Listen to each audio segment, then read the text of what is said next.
particularly challenging part of organizational life is that any strategy, any idea can be derailed by people who just don't believe in it. And I've certainly, in previous lives, worked in organizations where people were either disengaged or disenchanted with a strategy, and so either stepped back from it and didn't support it, or actively worked against it.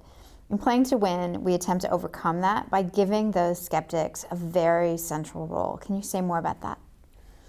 Yes, well, I think a skeptic can play a terrific role in helping to understand what are the things that might be problematic about a strategic option so that you can then test those things. The only problem or challenge with a skeptic is if they go so far as to say, nothing could possibly convince me that this would be a good idea. And that's unhelpful if they say, no test that we could do would ever convince me customers would value that or want that. As long as they stay short of that, then by revealing the sorts of things that are concerning to them, that they may see, that other people don't see, is an incredibly valuable thing for a skeptic to do. The fundamental way I think about it is I think about trying to create a context in which ideas kill themselves, not people kill ideas. So I think you get the most unhelpful skeptics in situations where you have an environment in which people can say, I don't like your idea, and have that view prevail.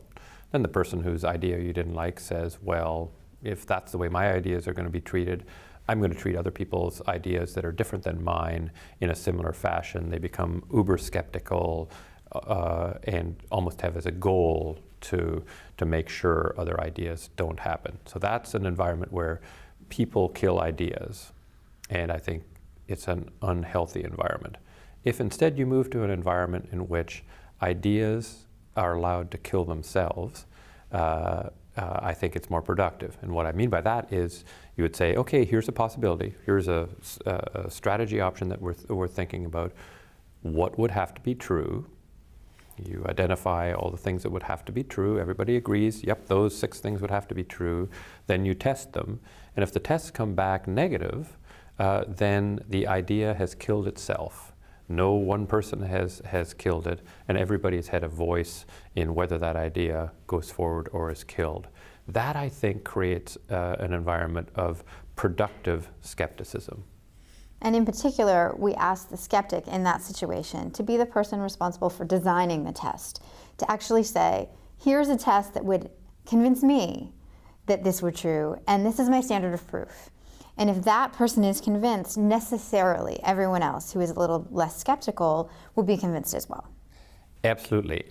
However, lots of people at first blush think that's heretical because they say, aha, if you put it all in the hands of the skeptic is going to design a test that's impossible to ever pass, and that will guarantee that the skeptic's, the option that the skeptic doesn't like so much will never happen.